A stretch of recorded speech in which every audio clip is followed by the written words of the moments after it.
isize kuko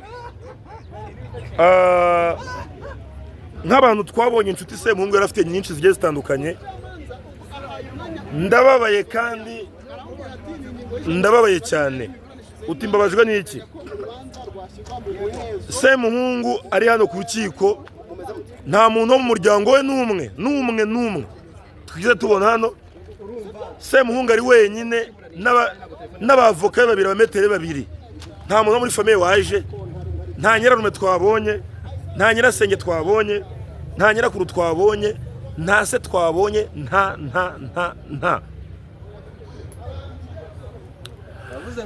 inshuti ze zose, abashuna abajijari nagara Semuhungu, inshuti ze zose, baba ba Briane, baba ba Muyango, baba abo bazinda, dore ko Zinda byavugaga ko ngo yanemereye Semuhungu kumubyarira.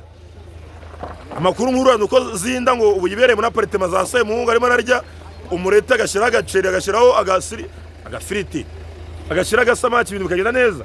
Ariko Zinda nawe nta muntu umwe twabonye ku munsi wa none hano ku rukiko. Semuhungu ari wenyine. Icyo mbaza, showbiz ntabwo abantu baba batubeshye batubwira ko badukunda batadukunda, kuko ntabwo umbwira ngo umuntu nka Semuhungu ufite influence ikomeye nk'iriya aza kuburana nta muntu w'inshuti ye, nta muntu mu showbiz n'umwe waje. Muranzi Yesu no Mitsi Boy P Onika Swe, tukashobaka mbasuhuza mana ho mugisha kandi ikomeze ibarinde. Nidege mutivinci bakosoma mu byo ukora byose aujourd'hui tout de suite à ce moment, at this moment. Dangaha ku ngoro y'ubutabera, urukiko rw'ibanze rwa Kicukiro ruherereye mu murenge wa Kagarama, akarere na ka Kicukiro. Murayibona ubu ngubu ndi gukoresha agafone kabisa ntembera kugira ngo amakuru nyabagezo gake ngenda mbibabwira.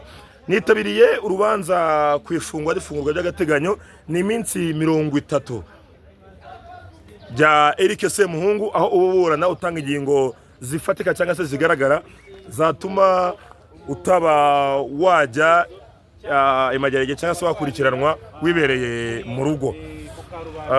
Nihangane nyuzemo, no kuvuga ngo ubwo rero nkuko nabatangarije ku nkuru ya mbere, Eric Semuhungu ageze ahangaha ku isaha y'isa 10 z'ijoro. Nabasobanuriye ko yaje yambaye jumper y'amabara menshi cyangwa se y'ikijuju, isine mu cyarwanda isine, ndetse yambaye ipantaro ya jogging, as I said, yambaye udusapo tw'umweru n'umukara aperi, yambaye n'amasogisi y'umweru. Nibyo Semuhungu cyangwa se niko kuntu Semuhungu ku munsi wa none yaje yambaye cyangwa se yaje kuri uyu munsi wa none ku rukiko ameze. Uyu Semuhungu ahagera, amakuru nagiye nkurura nuko ngo yaje nyine nk'ibisanzwe, arinzwe n'abashinzwe umutekano ndetse no mu modoka y'urwego rw'igihugu rw'inzacyaha RIB, hanyuma akajyanwa ahangaha muri sale ya kabiri aho yari yicaye. Natwe ubwo turi aho ngaho tureba, tutegereje ngo turabone imodoka ya RIB tuze kumufata, ariko byarangiye tutamufashe bitewe nuko yari yahageze kare, yari yahageze kare, ubona bivuze bitewe n'impamvu ze bwite. Ubuno baba yemerewe gusaba igihe ari bugerezwe ku rukiko cyangwa se igihe ari buzire aho ngaho kugira ngo ibintu bigende fesana. Ariko hari umuntu wambeshye babo, soza abanyarwanda bo kuri The Game mbere yo kugenda dukoresha phone ayi bazwe baraje ni sawa, urumva ruri mu mwezi. So urumva rero Semuhungu yahageze gutyo, ariko hari umuntu wambeshye nayo byambwiye simbizi, yambwiye ngo urukiko ngushobora kurwishyura, mwangu kaza kare, mwangu kagira gute, niba atambeshye simbizi, ariko amahirwe menshi menya yambeshye. Ibyo bintu se bibaho, inzi ko bitaba, ariko menya yambeshye to menya yambeshye. Rero byagenze gute mu kanya gapapuro nanditseho karihebaho.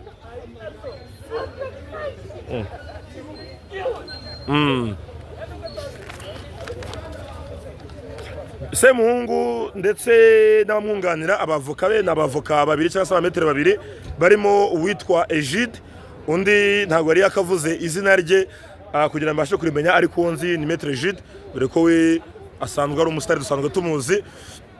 Semuhungu ndetse n'abavoka be cyangwa se abametera mwunganira mu by'amategeko bageze imbere y'inteko iburanisha ku isaha 3:45. Bageze imbere Semuhungu acyambaye amapingu, kandi ntabwo biba byemeye mu rukiko ko umuntu agera imbere y'inteko iburanisha ambaye amapingu. Umucamanza yabanje kwibutsa abapolisi arababwira ngo mubanze mukura amapingu kuri Eric Semuhungu. Amapingu baza kuyamukuraho, mbibutse ko ntabwo telefone zazemewe. Ubundi hari ukuntu tujya mu rukiko ukaba ufite telefone ufatisha note uri kwandika, ari telefone zazemewe, ariko ku munsi wa ntabwo zazemewe, nari nyikuyemo bari bandabyiva. Nkuko bisanzwe umucamanza yasomye imyirondoro ya Eric Semuhungu, aramaze ati iyo myirondoro ni yawe. Eric Semuhungu aramubwira ati yego iyo myirondoro ni yanjye, birahura cyane. Umucamanza aramaze ati witeguye kuburana? Eric Semuhungu ati ndabyiteguye kuko dosiye noneho twarazisomye, njye n'abavoka banjye ibintu tubirimo neza, nta kibazo na kimwe gihari mu kuba twaburana. Umumetere wa wundi ntazi izina, wa umumetere wundi wari uri iburyo bwa Semuhungu, esatera kidori hejuru, aravuga ati nubwo twiteguye kuburana ariko dushaka urubanza rubera mu muhezo, nkuko ingingo itegeko nshinga 31 ibivuga, cyangwa se yemerera umuntu uburana kugira ngo abe yaburanira mu muhezo bitewe n'ibintu bitandukanye bigiye biri mu rubanza cyangwa se biri mu byo bavugana. Umucamanza aravuga ati wikwiriye gusobanura iyo ngingo dusanzwe tuyizi. Umumetere aravuga ati murakoze cyane, twavugaga ko uru rubanza rwashyirwa mu muhezo kuko ingingo y'ijambo nyine ibivuga. Ubushinjacyaha bwahawe ijambo kugira buvuge niba nabwo bwiteguye kuba uru rubanza rwashyirwa mu muhezo cyangwa se hari ukundi kuntu byagenda.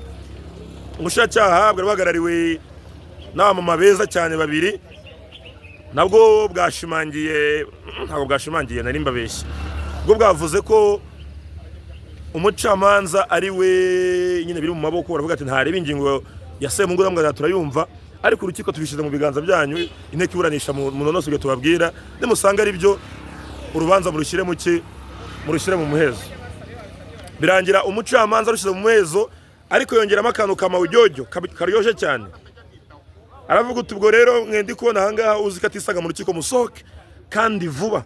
Mbona ibirenge birenga n'ibitsi, mbona akantu kaho byori kinyuma n'ibitsi gusa bigenda. Niko umucamanza yavuze. Natwe turi kubura turasohoka, turataha, turagenda, twibera ariko ku mbuga ngaha y'urukiko dukora. Ariko hari ikintu cyambaje mu buzima bwanjye, n'ubu ngubu kiracyambabaza kakikanja, ariko nkakigiramo inama no muri showbiz. Semuhungu yari umuntu ufite influence nini. Semuhungu ya hostingaga ahantu hakuzura. Semuhungu yari afite inshuti nyinshi, ariko mu by'ukuri guhera uyu munsi wa none Semuhungu yanyigishije. Ati yagize ati Semuhungu yanyigishije kuko nk'abantu twabonye inshuti Semuhungu yari afite nyinshi zigiye zitandukanye. Ndababaye kandi ndababaye cyane. Uti mbabajwe n'iki? Semuhungu ari hano ku rukiko, nta muntu wo mu muryango we n'umwe twize tubona hano. Semuhungu ari wenyine n'abavoka babiri, abametere babiri. Nta muntu wo muri famille waje, nta nyirarume twabonye, nta nyirasenge twabonye, nta nyirakuru twabonye, nta se twabonye, nta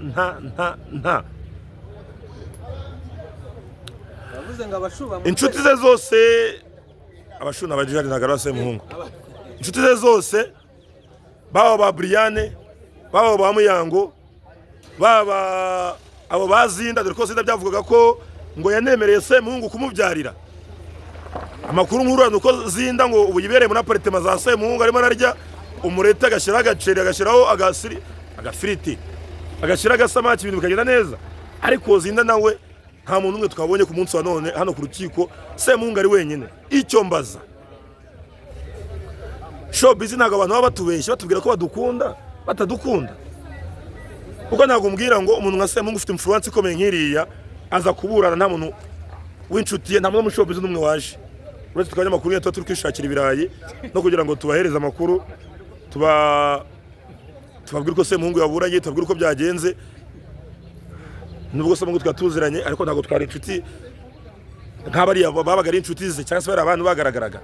Urumva rero ahangaha ni ikintu kikugaragariza ko showbiz turimo urimenya wakwibura ugapfa.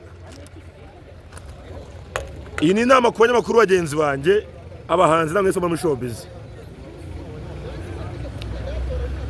Nuramuka ufunzwe ibyo mwizeza ngo mufite ngaba diaspora, ngo mufite ngabaki, ngo mufite inshuti, mufite abavandimwe, ibyo bintu umuntu wenyine wagufasha n'umuntu muvukana nabyo ngibyo. Gute Semungu aza kuburana nta n'umuntu wo mu muryango we uhari, nta nshuti ze zihari n'imwe. Abantu muri showbiz Imana ibarinde, nitwa Kabonyo.